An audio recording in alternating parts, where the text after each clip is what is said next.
there, my name is Skye and I'd love to be your new favorite art teacher.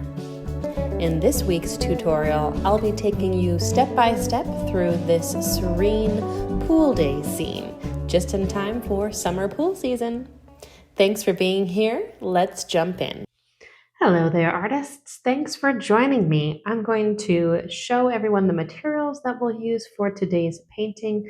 So I'm going to use 3 brushes for today's painting. I have a kit that I like to use that has 4 sizes, but I think I'll just stick with these 3 sizes for today. The largest brush that I like to use is a 3/4 inch wash brush like this one. And then I typically like to use these 2 pointed brushes, which is a size 10 and a size 3. Going to get those in my water cup off the side of the screen. I also have a roll of just basic masking tape that will work to create something nice and circular for my inner tube later. And then the colors that I have for today's background step, I have a bit of cobalt blue, a bit of phthalo green, and a fair amount of white. To see a full materials list of everything that you need to paint along, check the description box below. It'll show you the colors for today's tutorial, but it will also have a link to my materials page on my website, which is skyepratt.com, skyepratt.com. You can click on the materials page and it'll break it down for you, everything that you need to paint along. Okay, so for our background step, let's grab our largest square brush and a little bit of water. And I'm going to mix up my desired pool color. So I'm going to take my cobalt blue, mix in a little bit of this gorgeous phthalo green, and I'm going to start with a fairly pigmented, beautiful, tropical blue pool color. Maybe a little bit more cobalt. I have a little bit of white in there, but we're going to get a little lighter in the next step. So let's start with the darker color. So I'm going to start sort of layering squares with my brush in a textured way and filling it into that canvas texture. And I just did a little bit, and I'm going to do these sort of blobby shapes that will create almost like a honeycomb or like rock wall pattern all throughout my canvas. So I have these sort of little clouds or something.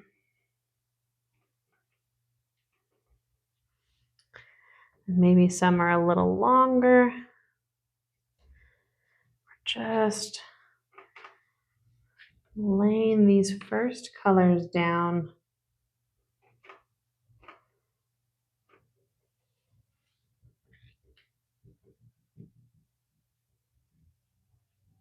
Okay. Yeah, that looks pretty good. And then we have these sort of trails around our little blobby clouds. And we're going to take a just slightly lighter version of that same color. That was probably too much lighter.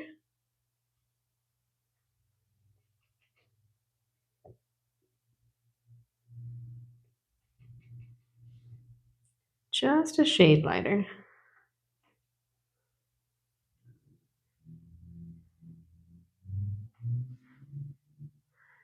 And take that right in between our first layer of blobs.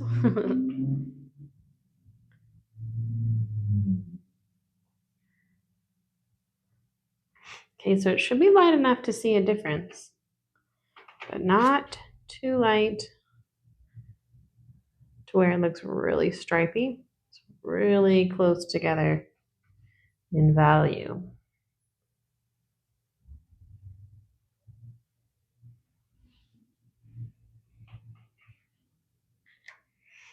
Okay.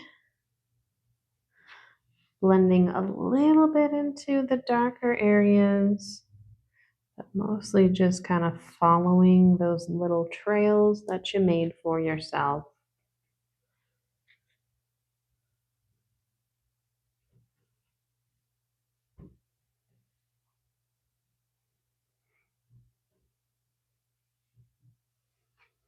Great. Okay, and then I'm going to rinse that lighter blue out of my brush and come back with the darker color again, just in some areas to sort of help the two blend together in any areas that might need it. So just sort of toning things down a little bit.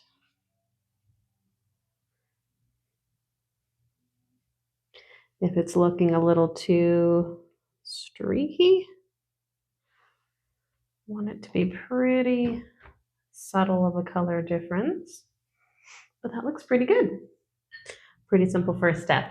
Okay, let's let this layer dry and then we will come back with our second set of color, which is just going to be these same colors. So you can leave the same colors on your piece of palette paper, okay? All right, I'll see everyone in a couple minutes.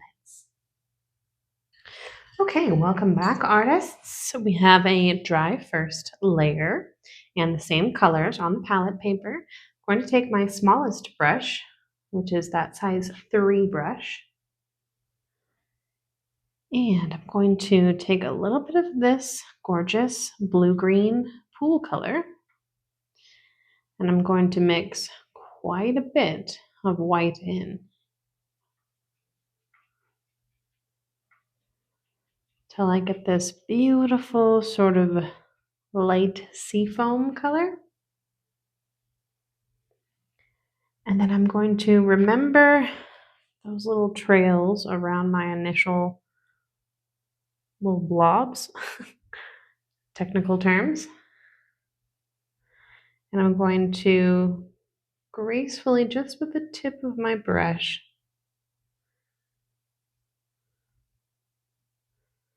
do some sort of disjointed brush strokes. And sometimes there'll be a few right next to each other.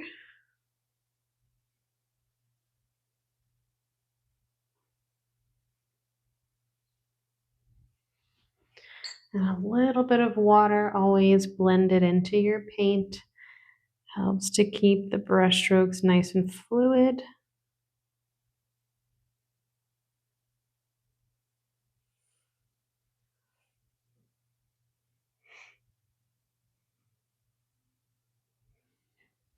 Okay, we want to be fairly subtle. Let's take one tiny shade darker for a few brush strokes too.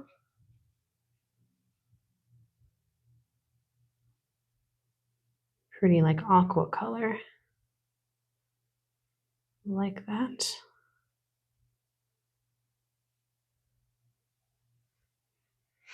Okay. That looks pretty good, pretty simple. Let me do a few more sort of random wiggles, little tiny ones.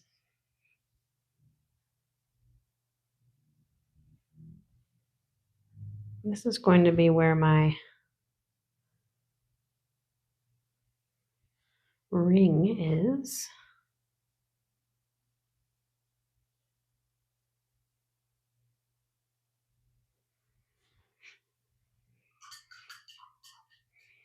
So cute, sort of looks like a crystal or a gem. Okay, now since our first layer is dry, should be dry enough to add our ring right now too. I think I'm going to put it sort of like right in the middle, this little section over here. And then I'm going to take a clean brush and some clean white.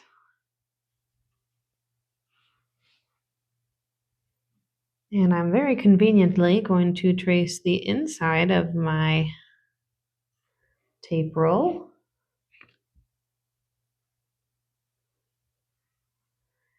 and the outside to create my ring, inner tube, life preserver, whatever you'd like to call it.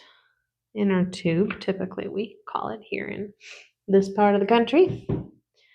And that's going to be like a little bit too thin. So I'm going to make this inner circle a little smaller. And then I'm going to take my white and get my ring all filled in with a nice opaque coat of white or whatever color you'd want to do your inner tube. You could do other colors, could be really cute.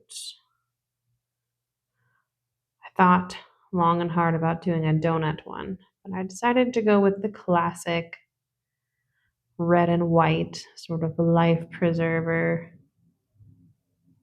style, and I like how it turned out, but I bet other colors would be cute too.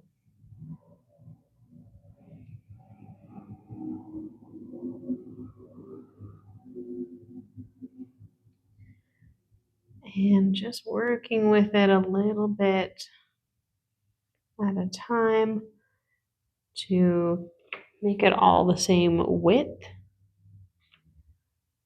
Easier said than done. We really want to work on refining that shape with this first step so we get a nice solid layer, since there is going to be white stripes on it.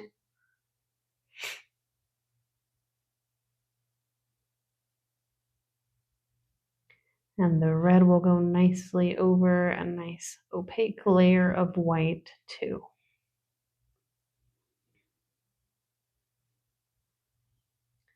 So cute. So since I covered some of my water ripples, I'm going to take a little bit of that ripple blue color and just bring some a little bit further out.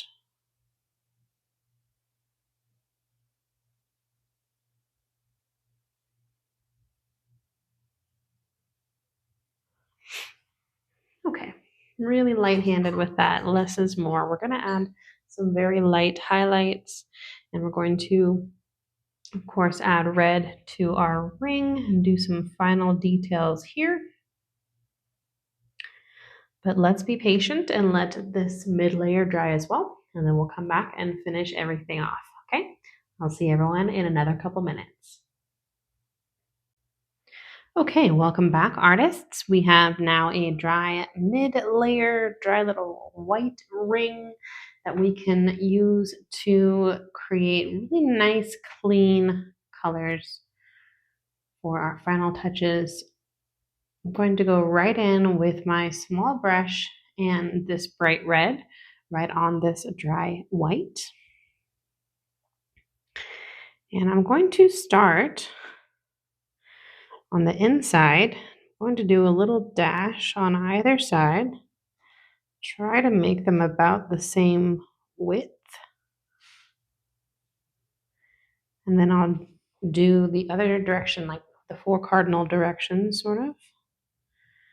And then I'll do a straight line up, spacing myself out.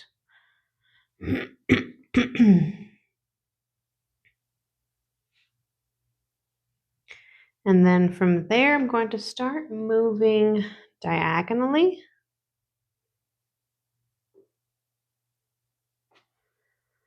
It's always easier to make things a little bit bigger when you need to, rather than trying to make them smaller. So I'll start with these red sections on the small side. And then I can sort of adjust to make the white sections appear skinnier than the red sections. That's kind of a matter of preference. You need to decide whether yours is a red ring with white stripes or a white ring with red stripes.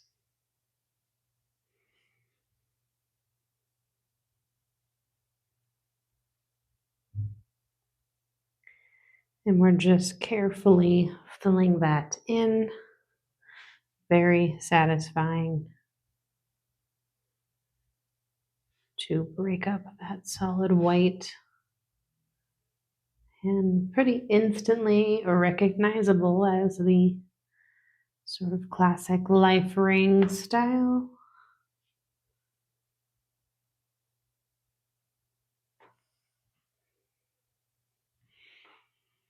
Okay, and I'm just eyeballing things and widening where necessary.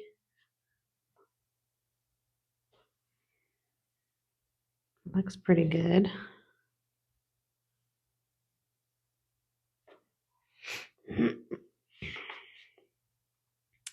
Since there's not very many elements to today's painting, take your time on these few. This is our focal point.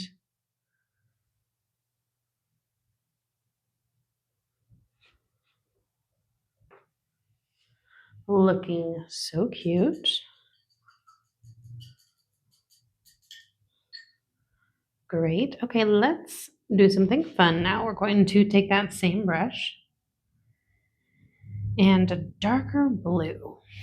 So more of like a blue-gray color. Fairly dark. We want it to be a nice dark blue shadow color. We're going to do a reflection of the ring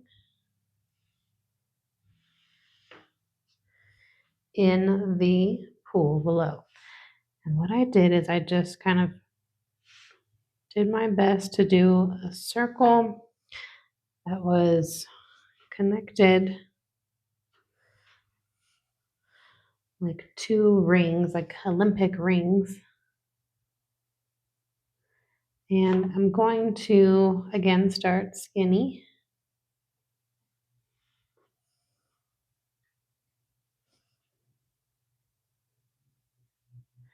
And as I fill in and make my shadow a little bit thicker, I'm going to also make it a little bit wobbly.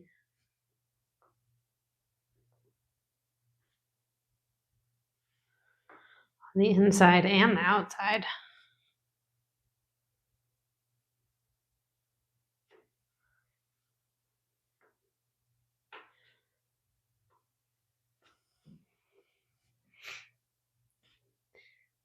Okay, and then just kind of adjust it until it feels right. I'm kind of leaning back periodically, seeing if I got my shadow lined up correctly. But that looks pretty close.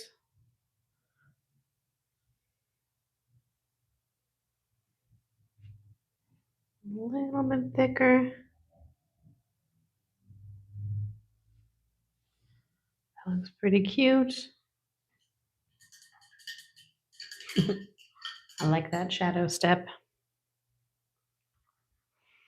Okay, then I'm going to jump back into the ring section and I'm going to take a dark red.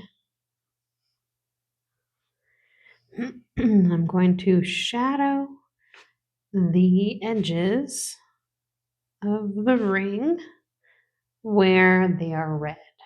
We'll do gray on the white parts. Just taking the red in the red areas.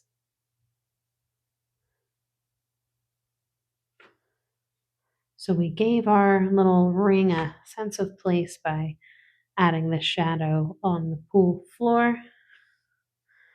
But we need to make the ring look 3D also. So I went a little too heavy-handed on this section. So I'm going to grab some bright red and just get that covered real quick. You can do that in any area that you need.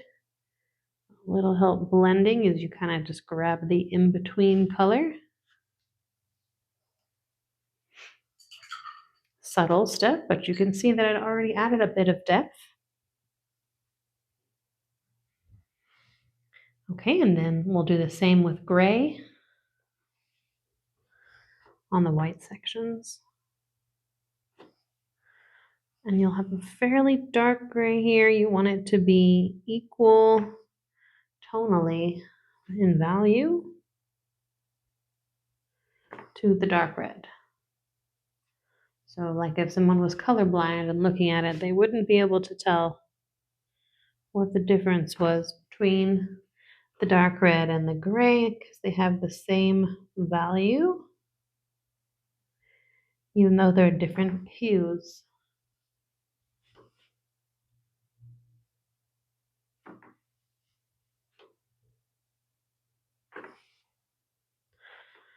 So cute. Let's add a little bit of a light medium gray in between color for just a little bit more added depth. And we want to just go right near the black line.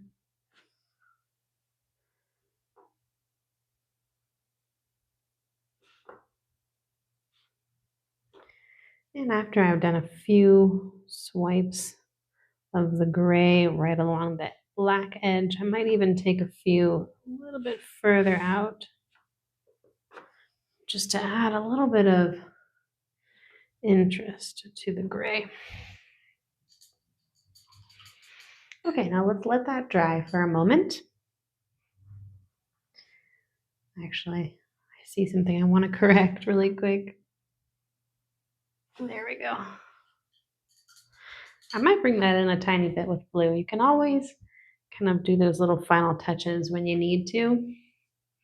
Okay, let's take a little bit of white with our smallest brush. We're going to do a few very tiny little white highlights back in our little shiny water part. This is just going to be the whitest white, and it's going to kind of accentuate the little tops of the waves. So sort of like little triangles. And then you can also take a little bit of white right onto some of your light blue sections. That will be our brightest highlight.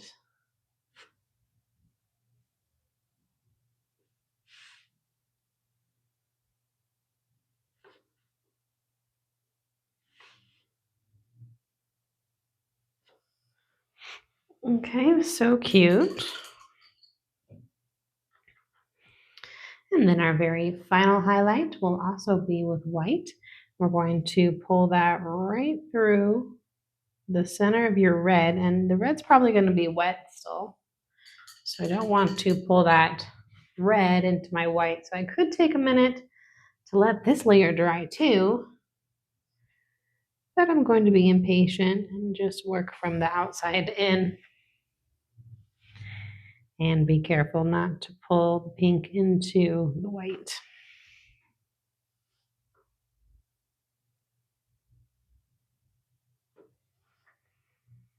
You can always sort of touch things up.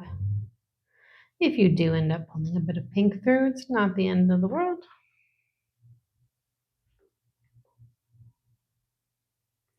And sometimes it's helpful to do final touches once things have dried too. So if you wanted to give yourself a second and come back, if you're getting too blended, you can always do that. That will be the final step on the life ring intertube, inner tube, tubing at the pool. Yes, please. Okay, that looks pretty cute. You can put any other final touches that you'd like on your painting, but that is all the instruction that we have for today. So thank you so much for painting along with me. If you did paint along, I would love to see your work, and I've created a Facebook group called the Art Club where you can join and post your work, and I can see it, and so can the other students that take the classes. It could be from these classes or just from anything that you're creating. I would love to see it. It's truly the best part of my day to see everyone getting creative. There's a link in the description box below to come join us over there, so please do so. And thank you so much for painting along. Happy almost summertime, and until next time, stay creative.